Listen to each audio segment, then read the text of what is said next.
Welcome to this Conservative Home event held in partnership with the Country Land and Business Association. I'm Paul Goodman, editor of Conservative Home, and I'm now going to introduce the speakers as part of what happens next. So let me explain how the next hour and 15 minutes or so is going to run. First of all, we're going to hear from our three speakers who I'd like to welcome very warmly. They are Julian Sturdy MP for Outer York and chair of the All-Party Parliamentary Group for Rural Business and the Rural Powerhouse. Next, Jonathan Roberts, the Director of External Affairs at the CLA. And finally, Selaine Saxby, Member of Parliament for North Devon. So each of those, in that order, is going to speak for about 5 minutes. And so at about 7:25 or so, I will ask each of the panel some questions and we'll have a discussion.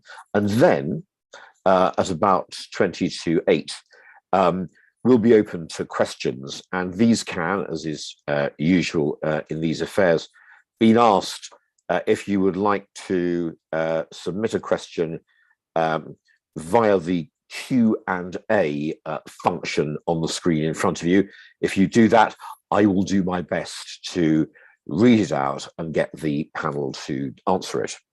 So now, a brief introduction. I'm going to do it in the form of a figure from a report published by the All-Party Group, to which I referred earlier, and it's a report on levelling up the rural economy. And the single figure I want to quote is this. The rural economy, according to the report, is 18% less productive than the national average. And were that gap to be reduced, something like £43 billion could be added to the economy. So that's really the context for this discussion that we're going to have. I'm going to add two riders to it. One's from today and the other's from last week. I'll be very curious to find out from the panel whether any of the 27, I think, recommendations in the report about filling that gap were in the Queen's speech in any significant way. Second, this isn't simply an abstract discussion about percentages and averages. It also takes place in a highly political context for the Conservative Party. Last week, there was what I think is honestly a bad set of results for the party on the whole, especially in, broadly speaking, the South. And I'll be very interested to see what the panel has to say about the Conservatives' present fortunes in rural areas, particularly given some of the losses, one of which, of course, was Somerset Council, which covers a very considerable rural area. Anyway, without any more ado from me, I'm going to go at once to our first speaker, who is Julian. So Julian, for 5 minutes or so, it is over to you. Thank you, Paul, and delighted to be with you on Conservative Home today on the day of the Queen's speech as well. So yeah, I'm delighted that's going to come up in the discussions a little bit later. And really important that we're talking about this, about how Conservatives can grow the rural economy. As you say, very timely with our report coming out, but also last Thursday's election results for rural areas are a sign of the urgency of this discussion for our party. Clinging on in my own region of North Yorkshire, a very rural region, with a tiny majority in what has been traditionally seen as an impregnable sort of stronghold for the Conservatives, losing the new Cumberland Council to Labour, losing usually incredibly reliable Monmouthshire Council in Wales, another very rural area, to no overall control, as you said, losing the Lib Dems having a thumping win in Somerset. You know, all sort of, I think, show we cannot take the rural areas for granted anymore, and I think we really have to drill down on that. And the results seem to bear out, and Jonathan might touch on this, but the results seem to bear out some of the CLA polling linked to the research that the Conservatives' rural advantage with rural voters has actually declined. But certainly, I think, putting the sort of the Partygate issues to one side, living costs rising and the way they impact on rural areas could be behind a lot of the sort of Conservative discontent with government at the moment. Fuel price rises and energy costs are especially important for the more isolated, outlying rural areas, oil heating, off-grid gas, etc. But rising, the way we tackle this, rising rural productivity using methods recommended by the report can help tackle the costs of living issues by creating the wealth to increase wages. So I think there's a lot of positivity within this report that we can really drill down on, and that's what I hope we can really get into the detail of what we're discussing later on. There is opportunities for government to pursue, I think, a strong Conservative message here, and we know the material improvements both for individuals and communities come through hard work and enterprise. And government needs to create that climate of that's a climate of climate and the environment to running a business and creating jobs and wealth. And as you touched on, Paul, the report, some stark figures in the report that is saying the rural economy is 18% less productive than the national average, and closing that gap could create 43 billion in GVA to the economy. So we've got to see this as a huge opportunity. That's what I believe. That's the way we've got to tackle this. And the detail of the report, if we drill down in some of the detail of the report, in some cases the report recommends government actually doing things by actually getting out of the way, by simplifying taxes for diversified businesses through taxing them as a single rural business unit, or the national planning policy framework being altered to specifically cover economic growth in rural areas, or speeding up planning approvals by allocating new planning officers to every local authority.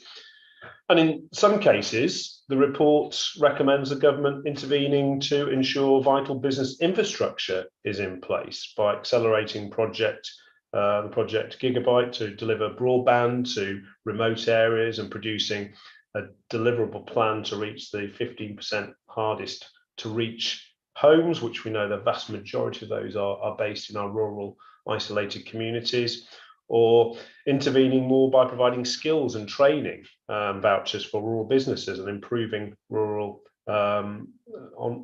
apprenticeships. Again, something the government, I think does get and is looking at. So I think that there's some real positivity there. Training and skills is especially important, and that came out in the inquiry and through the report as a major barrier to higher rural productivity. And this is an ongoing, sadly, we're seeing an ongoing drift of younger, energetic, enterprising rural residents sort of are drifting away from those rural communities and towards urban areas, as they correctly see at the moment fewer opportunities in the countryside. So we've got to reverse that. We've got to provide those opportunities, and this is what the report talks about. And perhaps most important and most relevant to making a stronger electoral pitch to rural communities is ensuring proper rural proofing. Of all the policies and aware, it's rural proofing. So we're making all policies, want to make all policies an awareness by ministers and officials that rural Britain is not a museum or just there for a day trip, but an economic society that needs to thrive, with all policies tailored with that in mind. And if we can get all departments and government departments and ministers with that in mind, I think we will make great strides forward, because this isn't just about changing policies in DEFRA. This is about changing policies right across government and right across ministerial and government departments. So our report recommends a minister-led cross-departmental working group to ensure this, and a rural productivity unit in every relevant Whitehall department. And I believe, Paul, that if the government wants to see better election results than we've sadly had in our rural communities, then this gives them a huge opportunity. And I really do hope that they're going to be able to grasp the nettle on this and see it as a positive, because I think it is a real positive and something we can deliver, as Conservatives in government and really get back to driving forward our rural communities and driving that productivity that we know is there. We know that that is there, but we've just got to make sure we release it in a way, and that's what the report's about.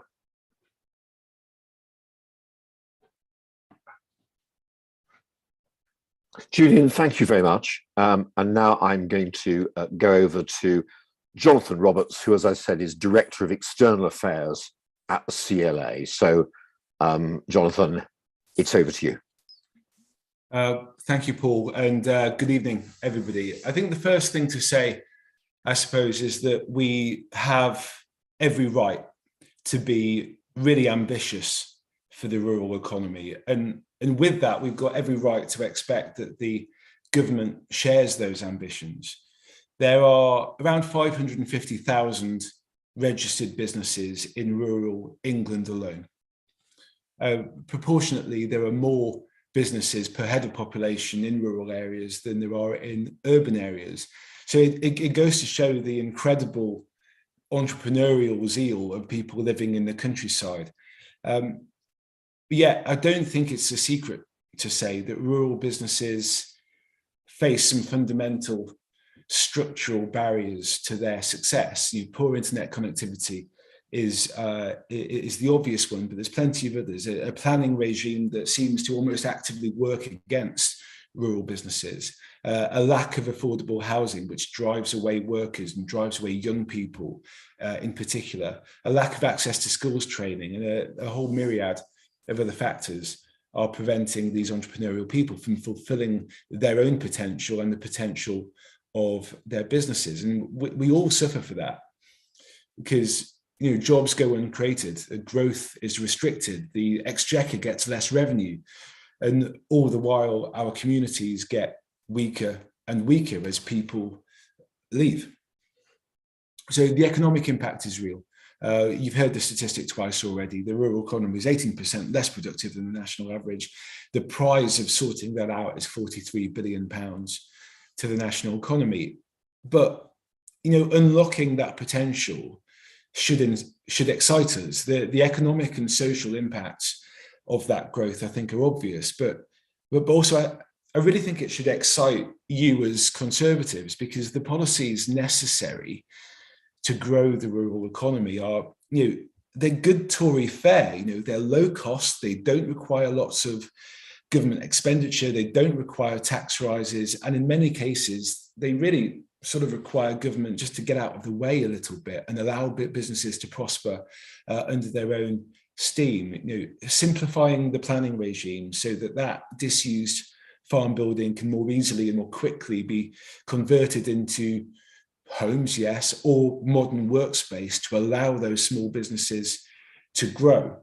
Moving away from these sort of obnoxious developments of thousands of homes plonked on a small village like the one I'm from in North Yorkshire, moving towards more kind of sustainable developments where we have a small number of homes built in a large number of villages to support that local economy without fundamentally altering its character. Now, I think you can probably justifiably ask why this hasn't been done before. And for me, I think the answer is quite simple. Whenever we, as the Country Land and Business Association, are writing to ministers, for example, in the Department for Levelling Up or the Treasury or the Department for Business, or a number of other government departments, almost as a matter of course, those letters are sort of automatically forwarded on to DEFRA. And we see that time and time again in our day-to-day work. And they say, this is rural, this isn't for us. And off it goes to DEFRA. And we're very fortunate. We've got, in particular, Lord Bennion, who's the rural affairs champion, who is very good. But I think we've got to recognise that, DEFRA simply don't have the policy levers at their disposal. They don't have the powers to implement the changes that are necessary to planning policy, to connectivity, to housing policy, to economic policy, to trade policy, and so on. So, those other government departments don't do anything for rural, and DEFRA can't do anything to grow specifically the rural economy. And so as a result, nothing gets done. And here we are years later talking about the 18% and the £43 billion figure we keep hearing. So rural businesses get no tailored policy support, and as a result, they continue to wade through treacle, really, and before you know it, people up sticks, they leave for the towns and the cities, to the detriment of those rural communities that frankly could have done with their talents and could have helped them make the most of whatever they wanted to achieve in life. Now, we published an opinion poll with Survation a few weeks ago. Julian referred to it briefly there, and that showed that support for the Conservatives is really collapsing in rural areas. Of those that we polled, 46% said that they voted Conservative in 2019. That's now dropped to 38%. And that's just, by the way, 2 points ahead of Labour. And people have been saying to me at work, why have Labour got so, got such good ratings? Well, I say it with respect to them. I don't think they've done anything to deserve those opinion poll ratings, certainly not when it comes to the formation of rural economy. For me, I think there's no doubt in my mind that the Conservatives are paying a political price for not having a real plan and a robust and ambitious plan for the rural economy. So we need now government to show some ambition, to match the ambition of rural businesses. We need them to show some strategic nous and some real determination to level up the countryside. I'll leave it there, Paul, I think. So, Jonathan, thank you very much. And I'm now going to go over to Selaine Saxby, who's been waiting patiently, but can speak now. Thank you very much, Paul, and thank you very much to the CLA and the APPG for this report, because I think it is very insightful. And one of the things we lack as rural MPs is we don't speak well together. And that actually what this report has done is aggregate data together to bring a series of policies. And I feel when I read it that it's like listening to myself come back. If you read my speeches in the chamber, but I am one voice, and I came here to speak for North Devon, yet each of us in a rural constituency shares a large number of the concerns that have been detailed very well in this report. So I think for me, there's a real opportunity for us to work better together as rural MPs, and I think we have suffered up here from the pandemic. We've obviously been back in our constituencies, and with those of us in new MPs in these rural patches, we haven't even known exactly what flavour other people's patches are to work together. But having this report as a sort of starting point to build on some of the points that Jonathan highlighted, I chair the All-Party Parliamentary Group for Broadband and Digital Communications. I took that on when I got to Westminster, despite knowing very little about broadband or digital communications, because it was the #1 issue on the doorsteps in North Devon after Brexit. And that actually connecting up our communities is absolutely vital to everything our businesses do. The speed at which broadband works in my constituency is so slow. It's no wonder our productivity is low. You simply cannot get online. We have a particular issue across Devon and Somerset, which I think we're looking at electoral results, and connecting Devon and Somerset have spectacularly failed to connect either Devon or Somerset, and we run about 5 years behind the rest of the country.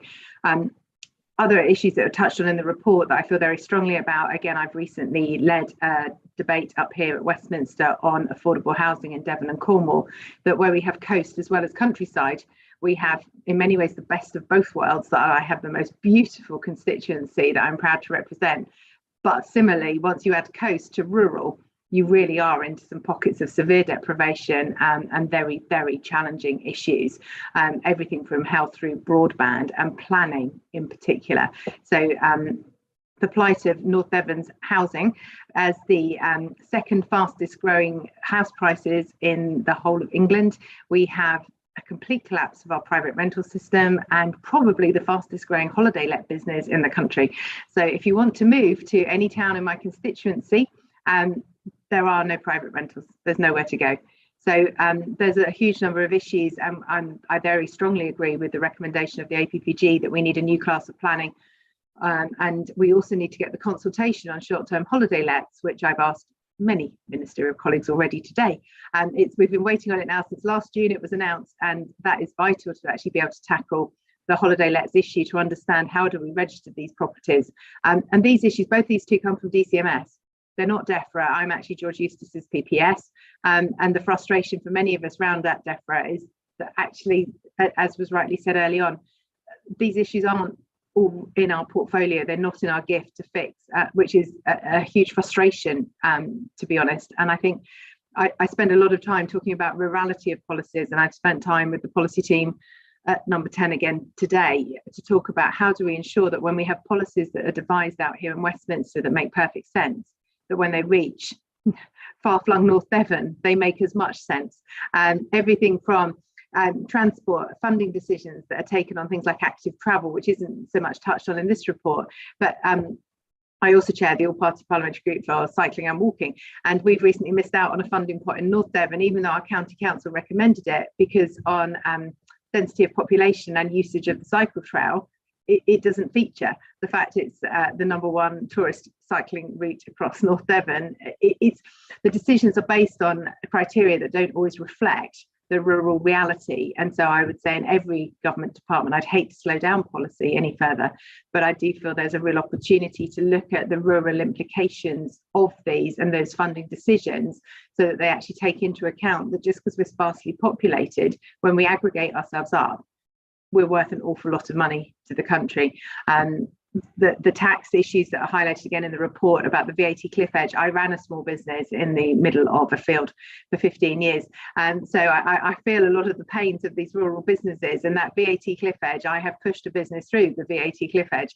And when I brought the tourism minister, Nigel Huddleston, to Ilfracombe, the businesses there explained to him the frustrations of that cliff edge. And I think finding a solution to that, and I have many ideas if anyone would like to listen to them, as to how we could do that, is an opportunity for us to enable small businesses to grow and want to grow. In Ilfracombe, they're quite happy turning over just under 85,000, so they're limiting their own productivity rather than dealing with a VAT cliff edge.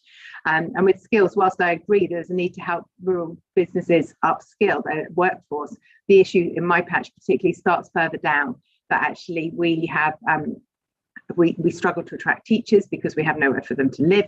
I was teaching myself before I was elected, and that actually, how do you help kids develop extra skills in school when they're reliant on the school bus?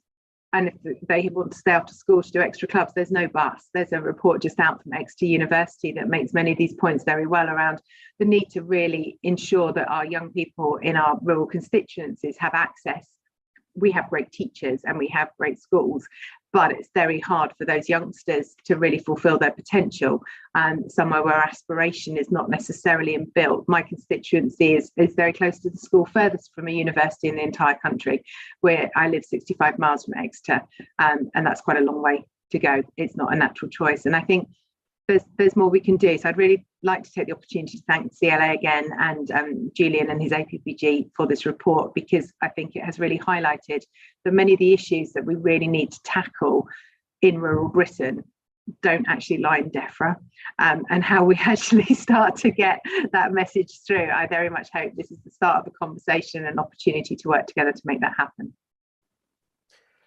Selaine, thank you very much, and thank you again to Julian and Jonathan. We're now going to go into my bit of the discussion, and I'd like to kind of start really in this way. It's very clear, listening to all three of you, that what Selaine said a moment ago, just as she closed, is a very big theme, which is she said, we've got to try and make people understand this isn't just about George Eustace's department and DEFRA.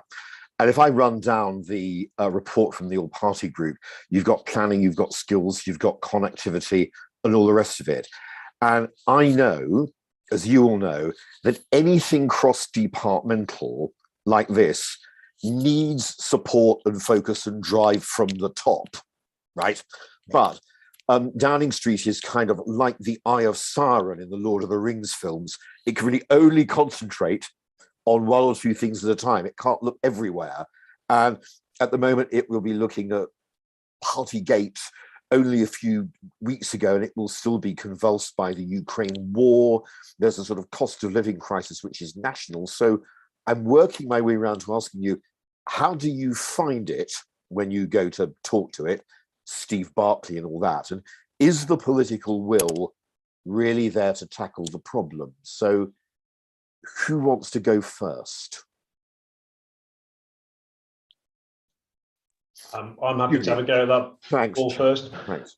Because I do believe the political will is there to tackle it. I think that's quite evident.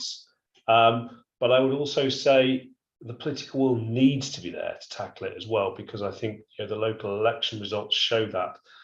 And I think there is certainly huge support across MPs, Conservative MPs, across the party. I know there's real support within the grassroots element of the party on this. But I think it goes back to what I say. I think as a party, we've got to put the positives on this. We've got to see this as an opportunity. And I think there's a real opportunity here to actually really, deliver, a boost to growth, but also, a real uplift within our rural communities. And we've had great traction. We've had really good traction from the report. We've had great feedback from MPs and colleagues who haven't actually been involved in putting the report together, haven't been on the panels, but have read the report, gone through it, and thought, wow, this can make a difference. These are the sort of ideas we need there. So when you sort of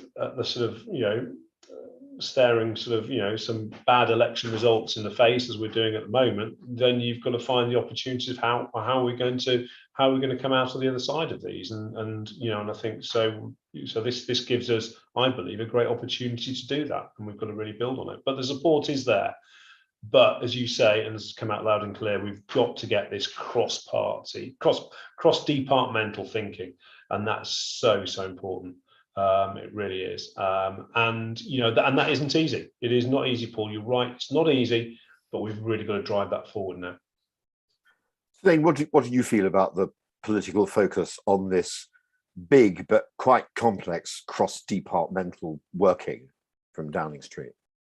I certainly think there's an awakening to it. I think many of you may not be aware that Lord Agnew has just been appointed as I've written it down so I get it right, interim non-executive chair of BD UK, Building Digital UK. And I think there is a recognition that broadband, the Prime Minister's very passionate about broadband and the broadband rollout, and actually how do we deliver this in rural places? And it's perfectly clear from my constituency it's not happening at the right pace. And I think it's also important to, when we look at the political landscape, to recognise some of the complexities and intricacies and differences there are between us as rural communities. That Somerset has had this whole unitary authority on top of their rurality issues. So there are other complexities at play. And I think there is a little bit of a risk that we just sort of paint rural as, group of us in wellies and green clothes. And that's what rural is. Rather than actually, it's a huge swathe of the country, and people work there, but people live there who work elsewhere. And we get so caught up. Anna Firth said it herself in her maiden speech this afternoon, how easy it is when you're in Westminster sort of to be absorbed in Westminster. So we need to sort of remember, and I would dearly like to actually see DEFRA relocated out to Exeter, if anyone would be able to make that policy recommendation as well, please. That actually some of these policies are not best made when we're here in Westminster, when we can walk out the door and get a bus or a taxi. You're doing well in my patch to find a bus or a taxi. That some of the connectivity things we take for granted when we're here is very, very hard to recognise when you are in somewhere like North Devon, which is actually as far away from London as Leeds, and takes significantly longer to get to than Leeds. How the perspective and difference is, and that we're a long way from Westminster. And it's, for me, vital I stay grounded back in my patch, because that's what this is all about, is understanding how do we fix those problems without generalising that everything that happens in rural Britain is exactly the same. Jonathan, what are your thoughts on this, on the focus from the centre or lack of it? Yeah, I think the will is the will is coming, but it's a bit like levelling up, right? Everybody knows it's fundamentally a good idea, but hasn't quite figured out how to do it. And I think that's why this report is so helpful, because it took evidence from about 50 different organisations, including my own, different rural business groups, business leaders, universities, and so on. And the 27 recommendations we born out of that broad conversation with these different groups. So in a sense, the work has already been done for them. But when you think about you think about how a business operates, right? You start with what your objective is, and if our objective here is to generate economic growth in the rural economy, well, no government department, and including DEFRA, by the way, has on its list of, and you can download them, you can find them on gov.uk, every government department has a list of strategic objectives. No government department has an objective to grow the rural economy, including DEFRA. And I just don't really see how that's acceptable. You look at what people want in the countryside.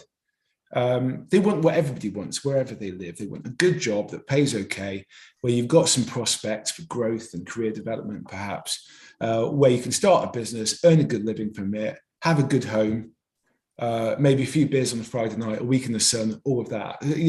That isn't a lot to ask, but in rural areas, it can be quite a distant dream. So government's got to start identifying these barriers and begin to remove them one by one. On the cross-party stuff, in a previous job, actually, I spent about 10 years working in the shipping and port sector, and we had some similar issues.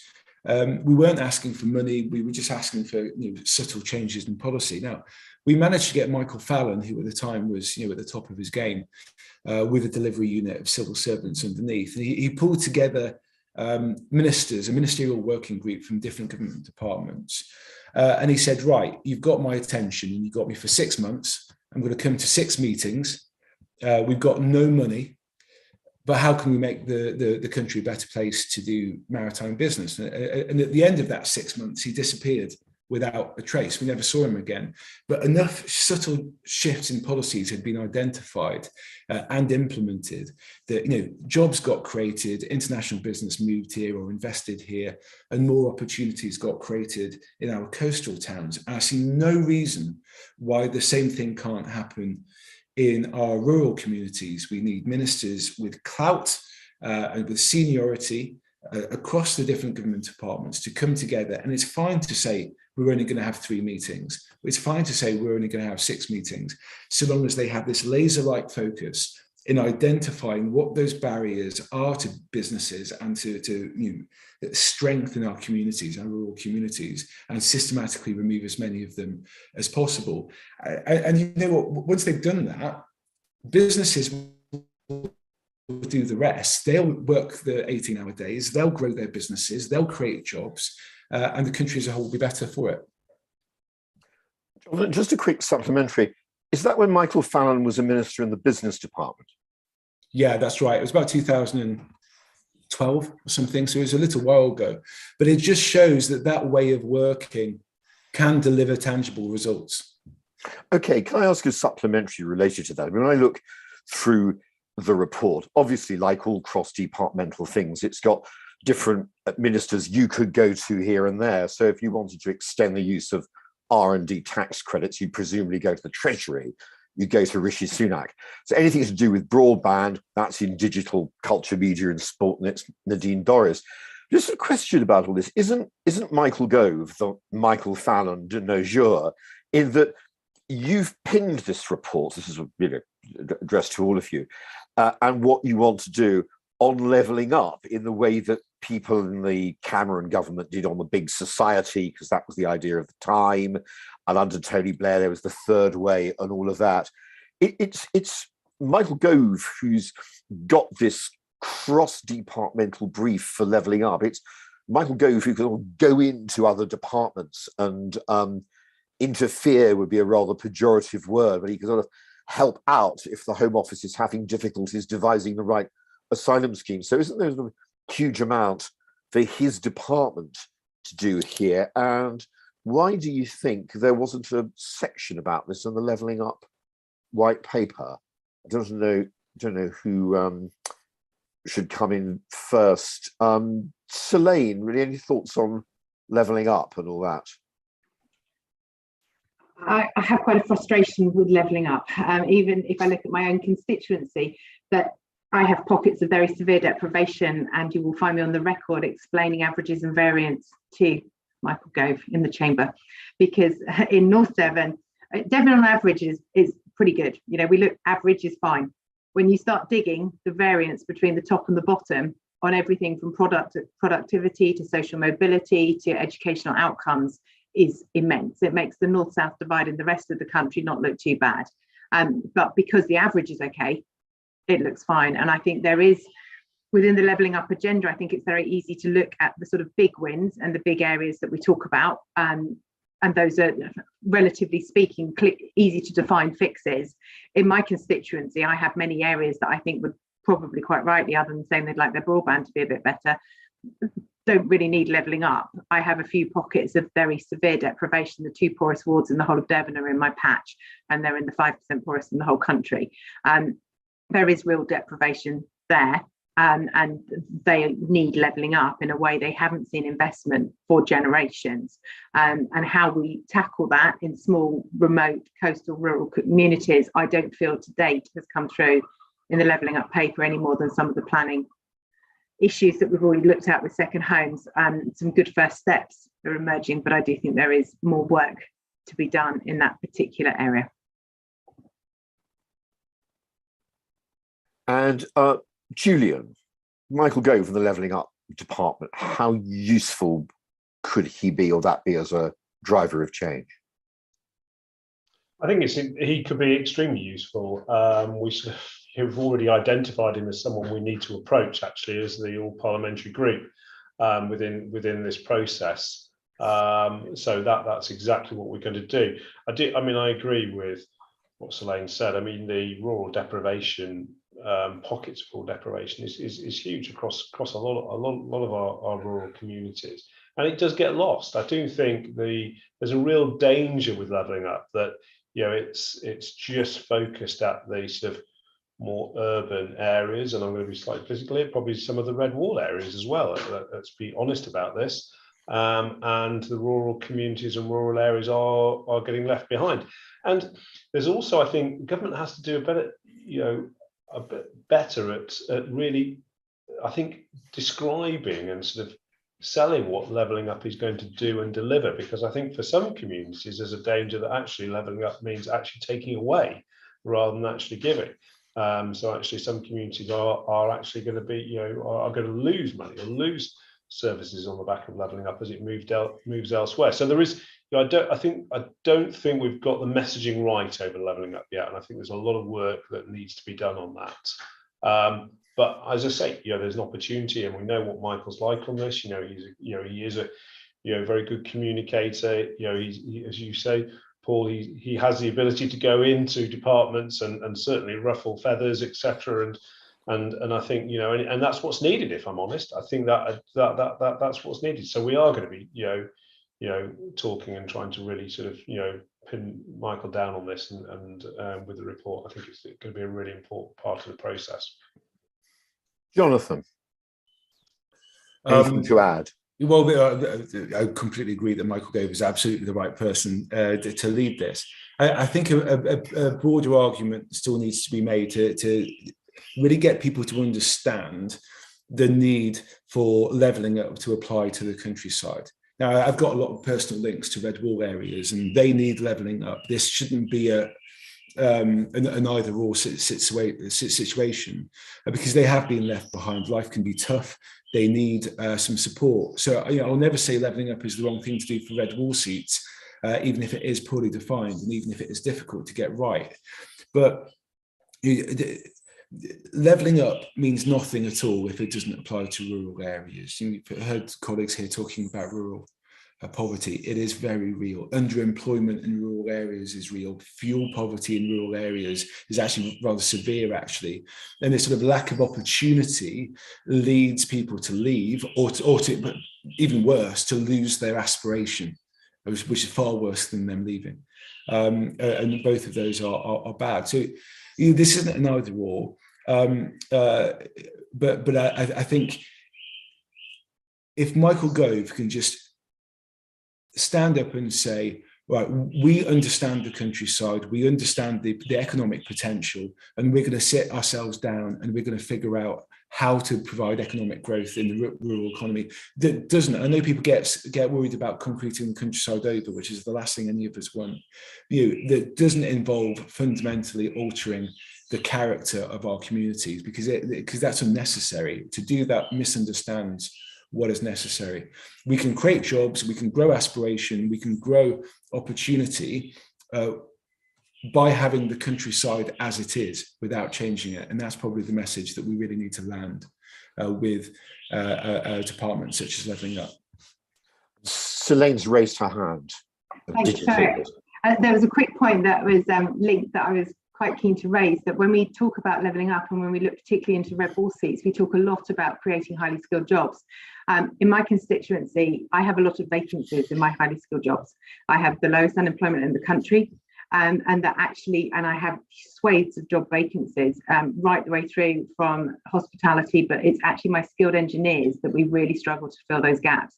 And I think there is something slightly different about when we're looking at levelling up the countryside with regards to skills and aspiration, and that actually we don't have people to fill the skilled jobs we have. So there's no point keep creating more of them because we don't have the people. We either need to raise the skills of the people that live there or sort the housing out so other people can move in. But it's quite a different, compared to other areas where I know unemployment is a bigger issue. I think there is an extra complexity there. Thank you. Thanks very much. I'm going to ask a final question before going over to the Q&A, which is just this question about the red wall. I mean, do you think voters in rural areas, when they hear red wall, some of them think this means the government doesn't really care about us anymore, and so we've no reason to vote for them? But then second, as a rider, isn't it the case that some red wall seats, and I'm using red wall specifically to mean a seat that the Conservatives haven't held before in modern times, quite a lot of these have got rural hinterlands. I've not done a count myself, but Bishop Auckland, which is the famous one that kept nearly going and then went, has got a large agricultural area and it's got some hill farming. Now, I don't want to make the basic error of confusing the countryside just with agriculture, but that fact is there. That's also true of Richard Holden's seat in northwest Durham. So are you working with colleagues like that from the Redwall seats to bring them in and add to the pressure on Downing Street and others to do what you want to do? Selaine? I think it's an interesting question, and I think one of the things that's been challenging with levelling up for a seat like mine is it's been very much about sort of bringing people into cities. So for those people, Redwall MPs that have a city or two, a lot of that investment may be into the city, but that does obviously produce top-end jobs, probably with a good university, not that far away for people to get to. I'm 65 miles from the city, and as I keep telling people, Exeter isn't getting any closer. And so whilst I think there's benefit from talking to colleagues who have city and agriculture, I think when we look at rurality, particularly remote rurality, some of the issues are very different, because Exeter is a fabulous, thriving city, as is Plymouth, but they are a long way away from us. And I think there's something around market towns and their links into their rural hinterland that perhaps that's actually a little bit more of where we haven't been able to focus, because they are more complex and they're smaller. So you don't get the big wins that you potentially do get in a city. But I think there's more to do in those market towns to link our rural areas back in to slightly more urban environments to then link to the cities. But whilst the focus of levelling up is city-based and link back into city, is very hard if you don't have one. Jonathan, did any of your research look at red wall seats? It didn't look at red wall seats directly, but I think there's no doubt that there is some crossover in the kind of issues that they face. And I think this to some degree explains why I think Michael Gove's department has had some difficulty explaining and understanding levelling up, because in itself, it is a cross-government issue. No one government department has all the levers that they need to get the job done. So I think this is why really government needs to take a step back and really look at its way of working, this sort of siloed mentality. You speak to anybody who works for an organisation like mine, doesn't matter what industry that they work for, they will tell you cross-departmental working, cross-government working is a fundamental failure of government. And I'm pretty certain that if you ask somebody who was in my job 20 years ago, or indeed in any other trade body representing any other industry, they would say exactly the same. This has been a failure of successive governments going back decades. And actually it takes somebody with a mind like Michael Gove to just rip the whole thing apart and put it back together in a way that will actually yield the sort of outcomes that we're all, I think, in agreement that we're looking for. Julian, your seat goes practically round the city, doesn't it? Yeah, it's a donut seat for one. I think one of the, if now I think probably the only one actually in the constituency, in the country. Sorry.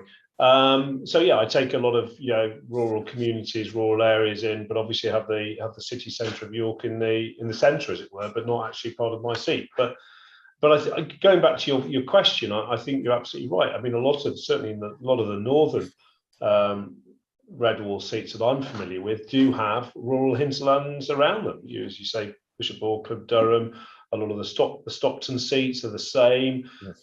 Even Wakefield, obviously we've got a by-election covered, but Wakefield has a rural hinterland around it as well. So there is huge opportunities here. And as Jonathan said, this is not about levelling up is very important for a lot of these northern Midland urban areas that have been to some extent left behind, and it's really important that we rectify that.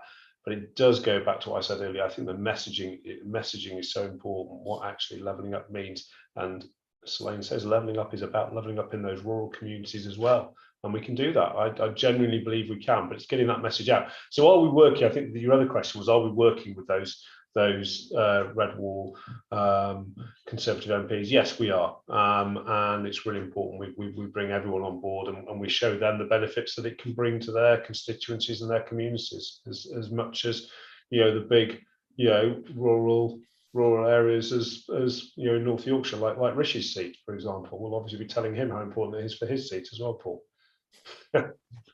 Good. Okay, I'm going to get into the Q&A. Straight into a question from Brian Weller, who asks, how do we make sure farming, tourism and conservation is more profitable than selling the land for housing development? So, Julian, again.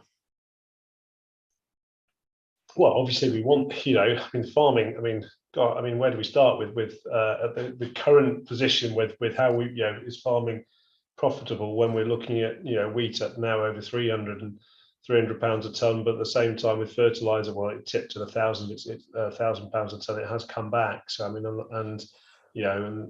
so that's just out the arable sector and the huge sort of range that we're dealing with in the agricultural sector. But obviously, cereals at such a high price, might bring benefits for the arable farmer in places, but bring huge problems for the livestock farmer. So there is, it just shows how farming and the food sector is, it's like any business. It's completely at the whim of the markets. But what we've got to deliver and make sure, that there's the skills there, there's the transport improvements, there's that connectivity, and we can deliver all that, and we can make sure that farms and farming communities and villages and communities can diversify as well. That's the other issue. We haven't really touched on this, but diversification is so important, and that's where the planning system comes in. Jonathan will know full well, a lot of his members, the frustration that they will have when they try and diversify or have schemes to diversify, but they have to jump through the huge hoops to win the planning system, and we need to sort of get that changed. So, and again with tourism, if you are wanting to change things with tourism, again, a lot of it you are jumping through hoops with planning regulations. So I think there's a lot in the report that touches on that, and a lot of changes we can make. So it's not just building houses. Absolutely, we've got to preserve our greenfield and countryside at the same time, but we've got to make sure it's productive, and it's and that's what we're trying to do in this report. Jonathan. Yeah, I think there's been a number of things that have damaged the confidence in the farming sector over the last few years. I think the first is the continual delays to rolling out and to really understanding how the new environmental land management schemes are going to work. I have to say, I think that direction of travel is absolutely the right one. I reject a narrative that emerges from time to time that we've got to choose between feeding the nation and looking after the environment. I think the two go very much hand in hand, but those delays haven't particularly helped, and some weaknesses in how government has communicated with farmers has only exacerbated that problem. I think we're beginning to make some inroads there, and I think that's helpful, but government has to go further and it has to go faster. I think there's been further damage in confidence on the back of various trade deals. Instinctively, I'm quite pro free trade, I'm quite pro international trade, but the simple fact is that you cannot allow farmers in other countries who we are purchasing food from to import into this country to be operating using environmental and animal welfare standards that UK farmers are not allowed to operate to. And government has to do much, much more in future trade deals to defend farmers from competition from people who can just produce a poorer food much more cheaply than we're allowed to here, and government needs to get its act together there. One more aspect, I think you mentioned tourism in your question. Government did something really well during the pandemic, and when some of the restrictions were beginning to be lifted and people were trying to get away on holiday, they reduced the VAT that you had that is charged to fairly small tourism businesses across the country, but of course in rural areas too, just to make it either a bit more affordable for customers if that discount was passed on, or for the business to be able to recoup some of their losses from when the tourism sector had been closed down. There was a huge opportunity there to then just keep VAT low on these sort of businesses, because people were rediscovering the joys of a holiday in the UK. Those people who may have traditionally gone to Spain or Portugal or Italy were now forced to have a holiday in the UK and to see all the wonderful things that such a holiday can offer you. And so I can well imagine many people said, you know what, I'm going to holiday in the UK more. I don't need to go to far-flung places quite so often. But unfortunately, as the earliest chance, government put that VAT back up to 20%, instantly damaging any of the benefit that they'd created. Now you can say, well, why should VAT be less for tourism and small tourism businesses? Well, because if our competitors are France and Spain and Italy and Greece and all these other tourism economies in Europe, in almost all circumstances that I can think of, they charge VAT or their equivalent at 10% or 12%. We're charging VAT at 20% and wondering why so many people are complaining that it's too expensive to have a holiday in the UK and will seek to go elsewhere. So that was a big mistake. And I will hope that the Chancellor of the Exchequer and other Treasury ministers and Conservatives throughout the movement will look at that fairly quickly. And Selaine. I think I was pleased to see today in the Queen's speech that there is an agricultural innovation type bill coming through, and that there are real opportunities to actually enable farmers to do things more productively. I've met a local business in my patch which their drones will fly over and can identify all the different types of crop growing and what needs fixing within it, which they can then download the data and program into the machine coming to spray the field, and can reduce fertilizer usage by half. So I think those sort of innovations and actually using technology to enable farmers to optimize yields, reduce costs, this is probably a time that we really need to look at that to enable our farmers to keep farming so that we can produce our own food. I think that is absolutely fundamental. And I think when we look at some of what's gone on and some of the opposition shouting from the sidelines as to what we need to do differently, we do need to bring it back actually to Brexit and what we've done and the opportunities that is opening up. And that's not underestimating how difficult this period of change is for our farming community. And that, I'm not disagreeing with Jonathan that information has been relayed late. But if you look back to when we did get Brexit done, we had planned that we would just spend the next 2 years getting Brexit done properly and looking after farmers and fishermen and trade and all those things.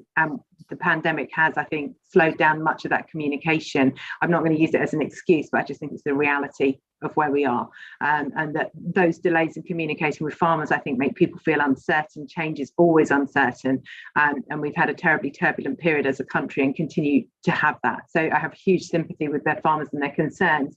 But I think we also need to recognise that many of the opposition voices that are shouting now would have kept us within the Common Agricultural Policy, and much of what we are actually doing, we wouldn't have been able to do if we weren't at this point in time.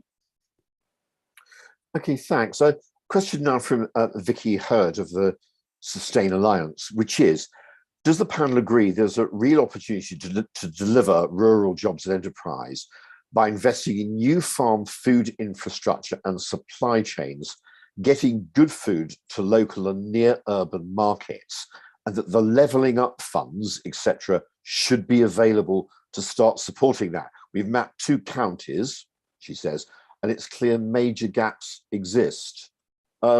Jonathan.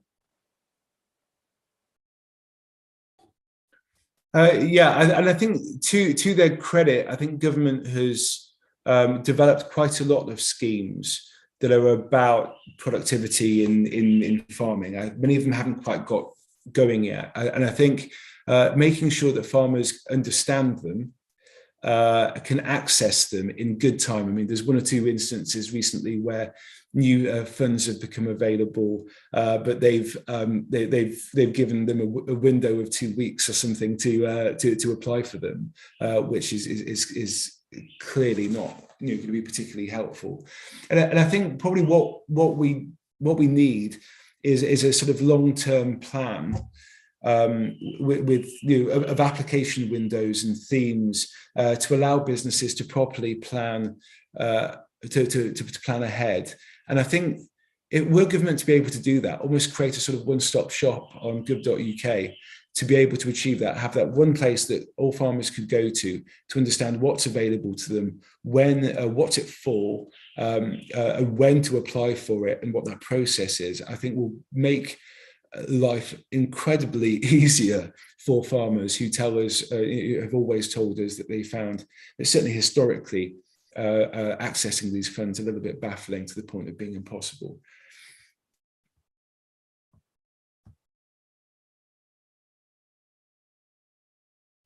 Sorry, Julian, what about the use of levelling up funds for that purpose? Yeah, I think that's it. It's definitely an opportunity, isn't it? And we've got to make sure that those local markets are there. We've got to make sure that producers are connected to those local markets. We've had, I'm sure Selaine will touch on huge opportunities in her patch in North Devon, where there's sort of some great sort of local shops and great sort of farm shops that have sprung up, and certainly across North Yorkshire we're seeing this huge successful entrepreneurial sort of local food models that are getting produce back within the local community. But a lot of it is connectivity, isn't it? And it's so I think we need to, the study sounds very interesting. I think we'd be happy to take any of that on board, any of that information on board, within the report and what we're trying to achieve here. But a lot of it goes down to actually making sure these rural communities have that infrastructure and have that access to those pots of money. And we don't think that's happening at the moment, and that's the bottom line. And certainly we haven't really touched too much on the transport and that sort of infrastructure that flows around it in rural communities, but that's so important as well. And I don't think, quite often that's, we have some big, transport infrastructure projects rightly being delivered across the country, but some of those smaller, very more niche infrastructure projects can make a huge difference to some rural communities, and but then they're not quite hitting the mark, shall we say, in some of the cost matrices that the government put in place. So I think there's real differences we can make there as well. So I'm fully supportive of it. Selaine. I think it's almost like a complete circular argument that our farmers struggle to get access to the information, partly because they have no broadband. And when your broadband is as slow as many of the parts of rural Britain that are near me, it takes forever to get a connection to search, to find these things. And until we actually enable our rural communities to get online at a reasonable speed, it doesn't matter how much information we put on gov.uk, it's still not accessible to the people that perhaps need it. And also, there's a real need to recognise that our digital skills don't match that either, because why would you be brilliant on the internet if your internet runs at 0.5 megabit per second? But so I think there is a real mismatch out there, and that the broadband issue is not always raised as loudly as it should be in terms of getting information. And secondly, I see it's quite clear with us where we are in Devon, next door to Cornwall, where Cornwall has a large unitary authority, and in Devon we have a large number of small district councils, that those small district councils have also struggled to access those levelling up funds, that the money didn't come into those small districts last time around, and whether that's actually due inherently to the nature of those pots of money, or whether actually a small district council is not as well equipped by nature of its size, not its ability to access those pots. And as I've described to the Levelling Up Minister many, many times, the lovely team at North Devon District Council, the 3 ladies that fill in those forms and apply for those pots of money, each time they're rejected and don't get it, it's the same team each time that fills in those, compared to Exeter City Council, who are really spectacularly good at applying for pots of money and much larger area. And I think we need to look at some of these pots and how they're coming through and who can apply, and whether or not actually we should just identify where are the pockets of deprivation, be they rural or urban. You know, when we're talking about levelling up, this is the whole country, and to stop some of these bidding processes altogether, because I think they are detrimental to places where you might not, as I think Julian said, tick those cost matrices in quite the same way, but also we are dependent on a very small group of people with poor connectivity trying to access the same things as other urban areas are. It doesn't seem quite a level playing field before we even get to trying to level up. Okay, I'll move on to the next question, which is a kind of wake of COVID related one. And it's interesting, from Mrs. Emmy Bayliss, who says, having been outdoor knocking a great deal before the local elections, I have a real sense that many of those on whose doors we were knocking have moved into rural areas during the COVID period. And I wonder how much that is going to reflect what happens to the rural vote. I mean, just thinking on from that, I wonder to what degree this movement out of cities from COVID is going to affect rural areas and their demands, and what implications you think that has for what you recommended in your report and for what government should do. Julian, have people been moving out of York into outer York? I think it's a really good question, and I haven't seen I don't know whether we've got any latest data on this, but it'd be good to sort of go through that data. But there's no doubt about it. I mean, you can see in the house price movements around North Yorkshire and the rural communities that it's definitely happening. People are relocating. They sort of rethought their sort of life priorities, I suppose, in a way that with COVID, and a lot of people did see the sort of working more from home and could live more in the rural communities. But then does that help us or hinder us? Does that cause problems for the existing local communities, because we see a huge spike, potentially house prices going up, so local people are struggling already to get on the housing ladder. So that goes back to the point about affordable housing in a lot of these rural communities. But at the same time, does that give us more skills and clout in the rural community and those rural communities going forward? I don't know the answer to that. It's probably too early to tell, if I'm honest, Paul, at the moment. But I think it's a really interesting question, and I think something we're going to have to drill down into and see how that pans out. I mean, I have to say I have noticed it, not to huge extent in North Yorkshire, but I have noticed it to a small extent. Jonathan, have you picked any of this up at the CLA? I mean, you've got members, you've businesses, you'll be tracking the changes over a period of time. Have you picked up much change? Well, we did an opinion poll where people were living in London, really during the height of COVID, and every age demographic, the people who lived in London, including people who were natives of London, said that they were far more likely, I haven't got the figures in my head, but it was very, very high, to want to move to a more a rural area for all the reasons that you can imagine. You know, it's a bit quieter, it's a bit, you're closer to nature, nice walks, and smaller communities. And tighter communities. And I just know anecdotally the sheer number, I mean, pretty much everybody I know who lived in London has decided to move out and move to rural areas. I'm certain that's pushed up house prices, because people who've had jobs in the city will probably be able to have slightly deeper pockets and offer more in any kind of sort of bidding wars that may take place.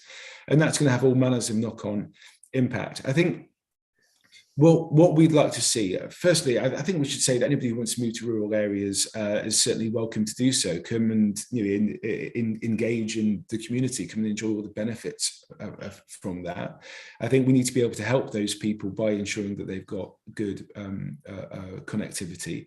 About 25% of people we polled recently said that in rural areas, said that they had been prevented from working from home because of poor or unreliable connectivity. So there's probably going to be a lot of people who thought that they would move to the country and have a much nicer pace of life and pop into London a couple of times a week, only to find out that they can't really work from home very much. And I think that's probably going to be a bit of a problem. But we've also got to remember those local people who grow up in any given community, want to stay there, want to stay nearby, but who cannot because they simply cannot afford it. Rural wages, rural jobs tend to pay less than urban jobs, but rural housing tends to cost more than urban ones, and therefore people simply can't afford it. And so we've got to strike the balance between affordable housing for those people who are already local, they're already in these communities and want to stay there, want to get a job and make something of themselves, whilst also be welcoming to those people who have done a stint in the nearest city and now want a more rural way of life. How you square that circle is a little bit beyond me, I have to say, but it's a cause worth pursuing. Selaine, I think one of the first things you were talking about was renting properties in your area and saying, don't come for holidays. There's sort of nothing more to rent, if I heard you correctly, because this question wasn't about renting, it's actually about people moving out permanently. Do you think that's happening and that it's having an effect? We can definitely see from the data on something as simple as new voter registrations, a huge influx of people to North Devon, absolutely enormous, and they bring with them a different voting history in the main. They tend to be from one of the two main parties, rather than from anyone else. That it's quite a different mix moving into my patch. And the point I was making with the private rentals is that if you were to Google coming to North Devon in somewhere like Barnstaple tonight, there will be several hundred Airbnbs available to you, but possibly only one or two long-term rentals. So for people who are wanting to move up, unless they've already secured a property, we're finding across all of our public services, and I've heard some heartbreaking stories. A hospital had a surgeon hand back their job this week because they cannot move up. So even people on very well-paid jobs cannot afford to move to North Devon into a property that they would like to live in full time. So where we've built smaller homes historically that might have been great as a sort of starter home, they've now all gone to holiday lets. And so those people moving up with a family, there's not a property that's a family size home at the kind of price that you'd expect to find it up by the coast. And we're therefore struggling for people who want to move up and work in our community to be able to afford to do that. And because there's no private rental, you don't have that stepping stone to be able to come up for 6 months whilst you sort your long-term accommodation out.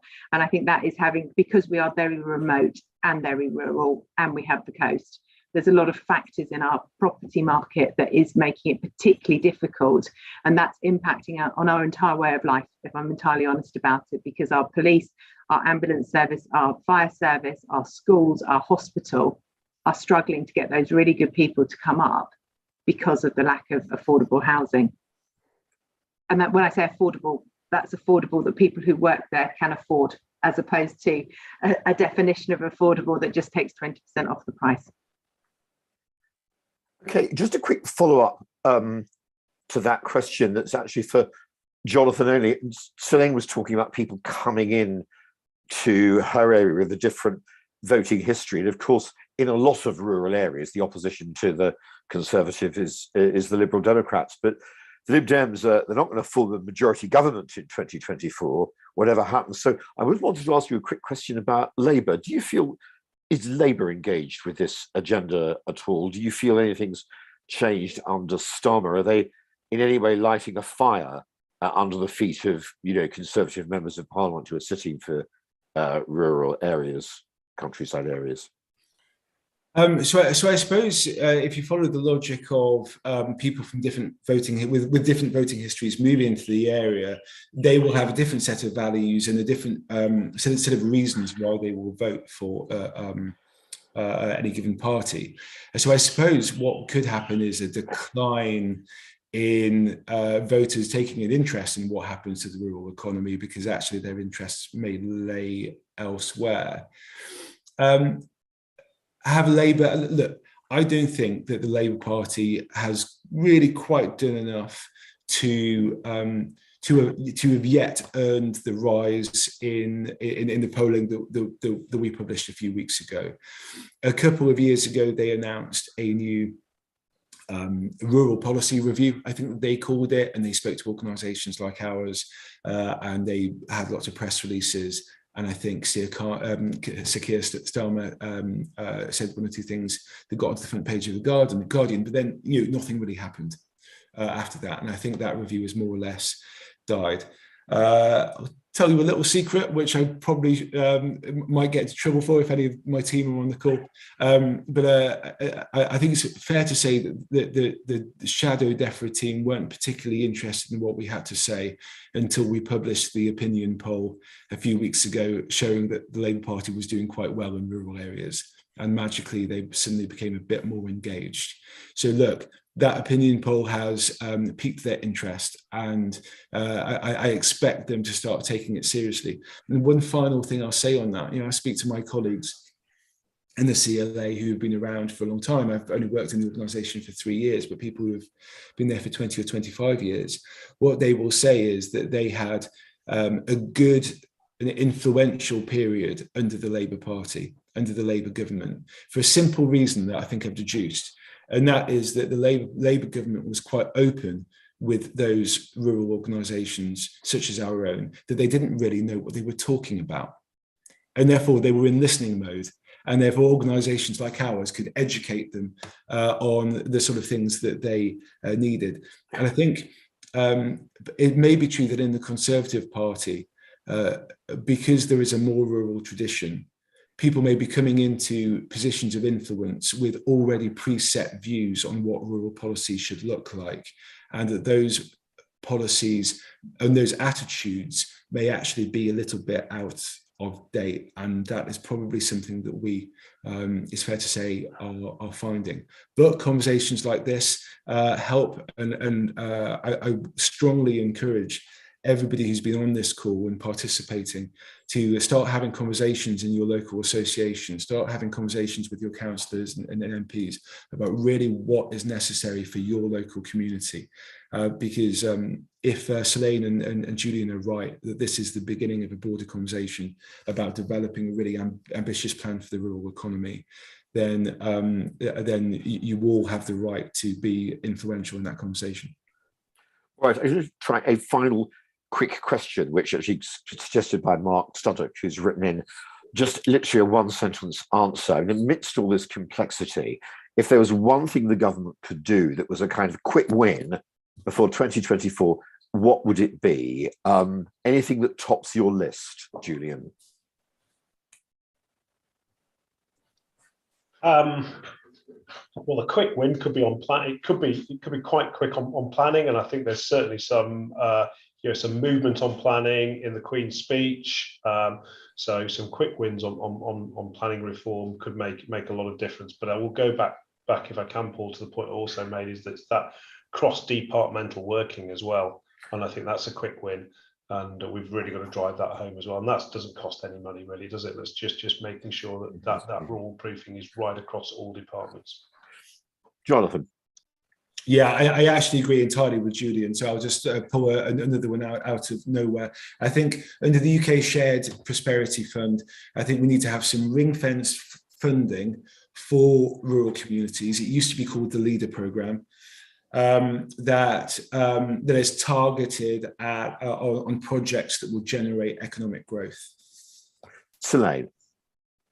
I'd agree with Julian on planning and sorting out the issues around second homes and the rental market, but I would always go broadband, because until we can actually connect to the outside world, we're going to struggle to speed up as much as we need to.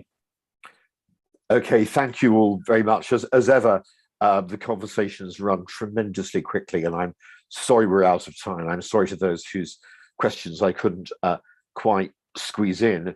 So it only remains for me to thank our speakers, thanks Selaine and Julian and Jonathan for everything they've said, and for our partners at CLA this evening for helping us to form this event.